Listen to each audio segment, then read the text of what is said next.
no MR Fan de hoje a gente vai jogar Quem Sou Eu? A gente apelidou esse jogo de Bastardos por conta do filme Bastardos Inglórios. E preste atenção nas regras, tá certo? Então galera, as regras do jogo são bastante simples. Basicamente, um dos participantes vai escrever em um papel uma doença, uma síndrome, um órgão, um sintoma, um sinal, qualquer coisa que tenha a ver com a medicina, e aí vai colar na testa de outro participante. Quem tá com o papel na testa tem 3 minutos para poder realizar perguntas que os outros dois basicamente vai poder responder sim ou não, e dentro desses 3 minutos, quem tá com o papel na testa tem que adivinhar o que tá colado. Beleza?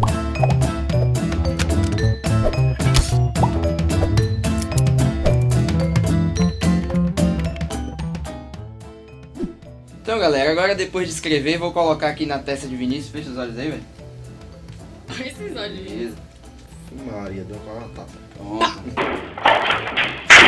Ele tem 3 minutos, viu galera? Bora, Começando. adiante, adiante. Começando, hein? Tô contando. Eu sou uma doença? É. Eu sou ligado ao coração? Não, É do sistema nervoso? não, Não. Sistema Demônio. imunológico? não, Não. É uma doença infecciosa? pode ser. Bora? Tenho febre como manifestação? Pode ter. Tenho tosse? Não. Não. E aí, Vinícius, Só bora? tempo, viu? Barril, bro. Tá. Tô na pele? Não. Eu uso como... Eu uso como diagnóstico hemograma? Sim. O diagnóstico é eminentemente clínico? Geralmente é. Então, diagnóstico eminentemente clínico. Pode ser uma doença infecciosa. É uma doença secundária a outra? Não. Não tô sabendo. Tá demorando. Tem tosse? Não, criatura. Esqueci, foi mal. Oxe, tá Apaga. pouco. Deixa eu ver. Sim, só tem respiratório, cérebro no Eu tô pulmão, tentando né? pensar outras coisas. É dos rins? Não. Eu já falei, cabeção. Eu já falei, cabeção. Rins? Também não. Não, não. Sistema circulatório? Não. Deixa eu ver. É um sinal? Um sinal? Não. Nem um sintoma. Não. Nem um órgão. Não. Excluir as possibilidades. É uma doença, na verdade, pode ser uma doença, pode ser infecto-contagiosa, pode ter febre, usa o hemograma para poder auxiliar no diagnóstico. Diagnóstico eminentemente clínico. É uma doença crônica? Pode ser. É, pode ser. Galera, tá difícil hoje, viu? Não tem nenhuma resposta conclusiva. Sim, sinais e sintomas. O que é que você sente? Você sente tosse, é? Febre você disse que não tem? Pode ter. Pode ter, Pode ter, pode não ter. Tem alteração visual? Não. Não mesmo. Tá longe.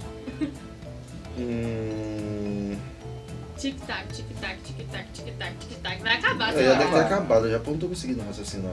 velho. Não é possível. Pô, brother, na moral, e aí, velho? Nossa, E aí, man, como é que é, velho? Você bota fora da difícil dessa? perguntar. a gente pode dar ajuda Boa perna.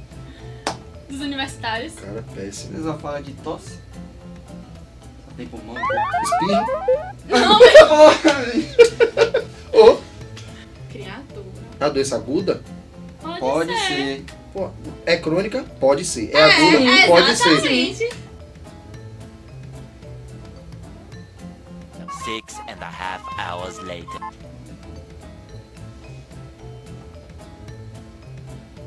É uma doença causada por bactéria. Pode ser. Vírus causa essa doença. Pode causar. Fungo também causa. Eu não me lembro. Eu não lembro de fungo, É, não, mas também sei lá. não, mas- Pode ser causado por vírus, pode ser causado por bactéria. Deixa eu ver os outros sistemas. É do sistema gastrointestinal? Isso, sim. Diarreia?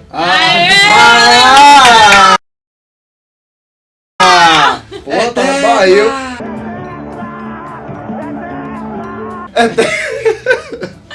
Que demora, viu, mano? Boa. Vai. Diarreia. Então, galera, o que é importante saber da diarreia? Então, galera, antes de mais nada, para a gente poder esclarecer algo que falamos no jogo, a diarreia a gente colocou como uma doença para poder facilitar. Mas, na verdade, a diarreia ela é classificada como uma síndrome, um conjunto de sinais e sintomas. Por isso, muitos de vocês podem ouvir como o sinônimo de síndromes diarreicas, justamente por conta disso, beleza?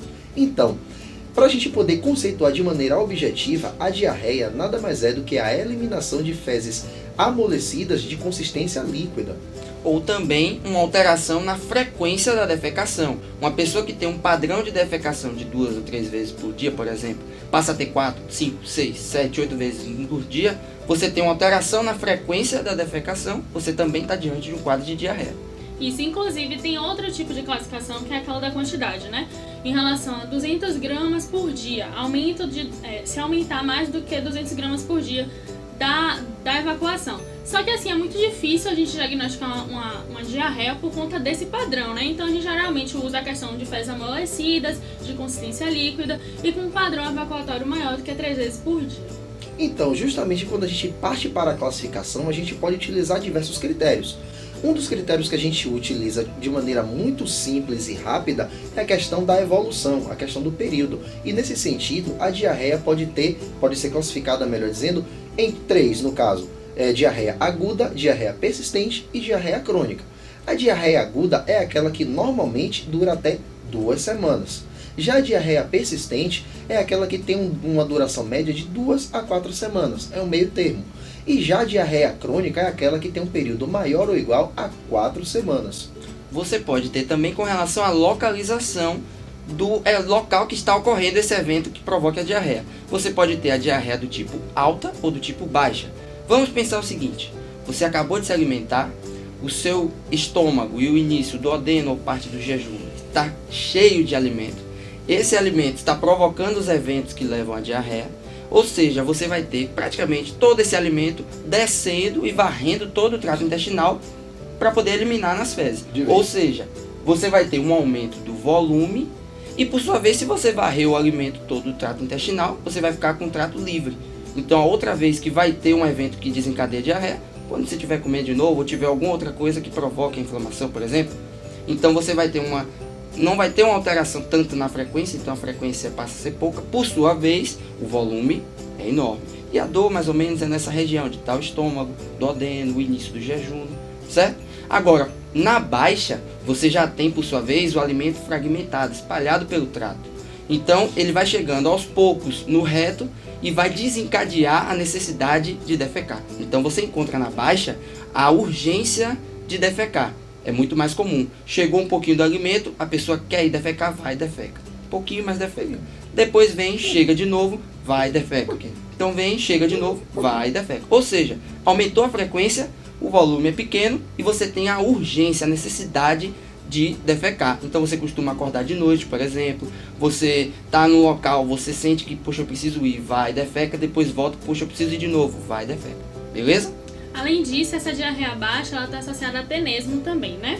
E assim, uma outra classificação, além a classificação da duração, que o Vini já falou, e a classificação da origem, nem alta e baixa, que o Kevin também já falou, tem a classificação quanto ao mecanismo fisiopatológico, né? Que a gente divide em 5, geralmente.